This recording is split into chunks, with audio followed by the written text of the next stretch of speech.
दोस्तों ये वीडियो है हाइफा की जो अब से कुछ ही टाइम पहले आई है। इसमें आप देख सकते हैं हाइफा जो कि इजराइल की अर्थव्यवस्था का केंद्र माना जाता है। यहाँ पर इस टाइम पर बहुत ज्यादा बड़ा धुएं का गुब्बार उठ रहा है क्योंकि यहाँ पर बहुत ज्यादा विशालकाय अटैक किया गया है ईरान के द्वारा हाइफा के ऊपर। और मैं आपको बता दूं पिछले 3 दिनों में युद्ध की दिशा और दशा सब बदल चुकी है। आप इजराइल का समर्थन करो या फिर आप करो ईरान का समर्थन, आपको ये बात तो मानना ही पड़ेगा कि अब से 3 दिन पहले लग तो ये रहा था कि इजराइल के पास फ्री हैंड है, इजराइल कुछ भी कर सकता है और ईरान कुछ भी क्यों ना कर ले, ईरान टिक ही नहीं सकता। और आज स्थिति ये आ गई है कि ईरान बहुत कड़ी टक्कर दे रहा है इजराइल को। और इस बात को आप जब मानोगे जब मैं आपको कल का पूरा हाल बता दूंगा। दरअसल मैं आपको बताने वाला हूँ कि कल पूरा दिन यानी कि 20 जून को क्या क्या हुआ है और आखिरकार किसने किसका क्या नुकसान किया है। तो चलिए बिना टाइम वेस्ट किए हम वीडियो को स्टार्ट करते हैं और आज हम जानते हैं इस पूरे दिन में क्या हुआ है। तो खैर स्टार्टिंग में आज सुबह रिपोर्ट ये निकल कर सामने आई कि इजराइल ने ईरान का एक जो बहुत ज्यादा शक्तिशाली परमाणु संयंत्र था जो कि नतांज के पास पड़ता है। हाँ दोस्तों, मैं नतांज वाले परमाणु संयंत्र की बात नहीं कर रहा हूँ, वो तो ऑलरेडी इजराइल ने ध्वस्त कर दिया है। दरअसल इसके पास में एक और ईरान का परमाणु संयंत्र था बहुत शक्तिशाली, उसे भी पूरी तरीके से इजराइल ने अब नष्ट कर दिया है। आप जरा आपकी स्क्रीन पर देखिए, ये सैटेलाइट इमेज निकल कर सामने आई है। इसके अंदर आप साफ साफ देख सकते हैं कि एक ये जो परमाणु संयंत्र होता है यानी कि ये जो न्यूक्लियर रिएक्टर होता है उसका ये जो केंद्र होता है वो एक डोम की तरह होता है और सीधा उसी डोम पर अटैक किया गया है। और इस डोम के नीचे होती है अंडरग्राउंड फैसिलिटी। और बताया तो ये जा रहा है कि इस डोम पर अटैक इसी वजह से किया गया कि जो बंकर बस्टर बॉम्बर्स होते हैं वो इस डोम को चीरते हुए सीधा परमाणु बेस तक पहुंचे और अंडरग्राउंड ही सब कुछ तबाह कर दें। और अब इसे करने में इजराइल कामयाब हो चुका है। लेकिन इजराइल ने ये अटैक किया ही था, उसके बाद क्या हुआ कि दोपहर के बाद में इजराइल के हाइफा से कुछ इस प्रकार की इमेज निकल कर सामने आने लगी जिसमें अपने परमाणु संयंत्र का बदला लेने के लिए इजराइल ने ईरान का जो इकोनॉमिक सेंटर है यानी कि हाइफा, स्पेशली जो हाइफा पोर्ट है उसके आसपास के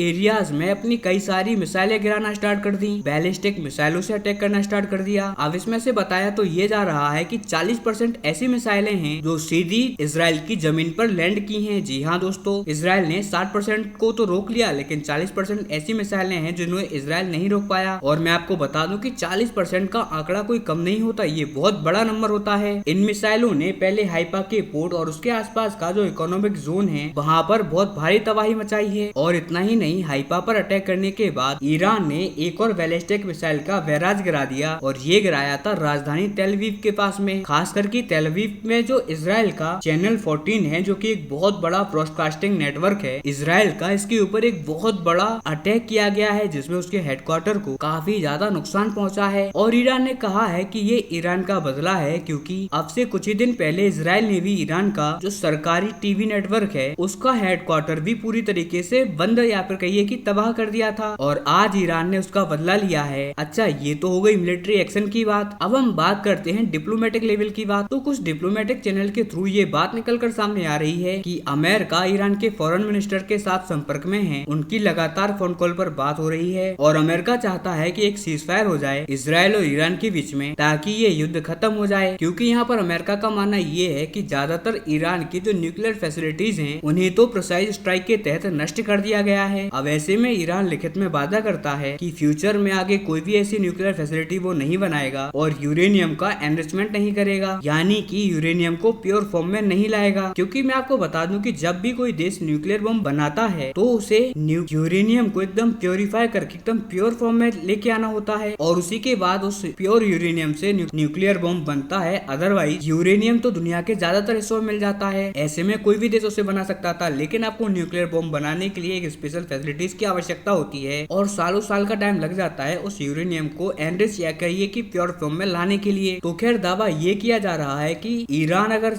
अभी ये प्रॉमिस कर दे लिखित तौर पर कि हम आगे कभी भी ऐसी न्यूक्लियर फैसिलिटीज नहीं बनाएंगे और भविष्य में भी कोई भी यूरेनियम की फैसिलिटीज को एनरिच करने की जो प्रोसेस है उस पर कोई वर्क नहीं करेगा, ना ही इसके रिगार्डिंग कोई फैसिलिटीज बनाई जाएगी, तो ऐसी कंडीशन में अमेरिका सीज फायर करवा सकता है। और इजराइल भी शर्त पर सीज फायर करने के लिए रेडी है। लेकिन ईरान का यहाँ पर कहना ये है कि हम 100% बंद नहीं करेंगे कभी भी यूरेनियम को एनरिच करना, क्योंकि हमारे बहुत सारे ऐसे न्यूक्लियर फैसिलिटीज है जहाँ पर हम बिजली बनाने का काम करते होते हैं और अगर ऐसे में हमने अगर पूरी प्रोसेस बंद कर दी तो हमारे देश में तो ब्लैकआउट हो जाएगा। हमारे देश में कोई नदियां नहीं है जिससे कि हम बांध बनाकर उनसे बिजली बना सके। इसीलिए यूरेनियम की जो पावर है, जो न्यूक्लियर फ्यूजन की पावर है, उससे हमारे देश की बिजली चलती है। इसीलिए हम इसे 100% बंद नहीं कर सकते और यहीं पर पूरी बात अटकी पड़ी है। इसी वजह से इस टाइम पर अमेरिका बैक चैनल टॉक कर रहा है ईरान के साथ और डील यहाँ पर एक स्टक करने की कोशिश की जा रही है ताकि ये युद्ध आगे ना खींचे और अमेरिकी सेना को इस युद्ध में इन्वॉल्व ना होना पड़े। खैर जो भी आगे होगा आने वाले टाइम में मैं आपको बताऊंगा। अभी बस आप इस चैनल को सब्सक्राइब करके रखना।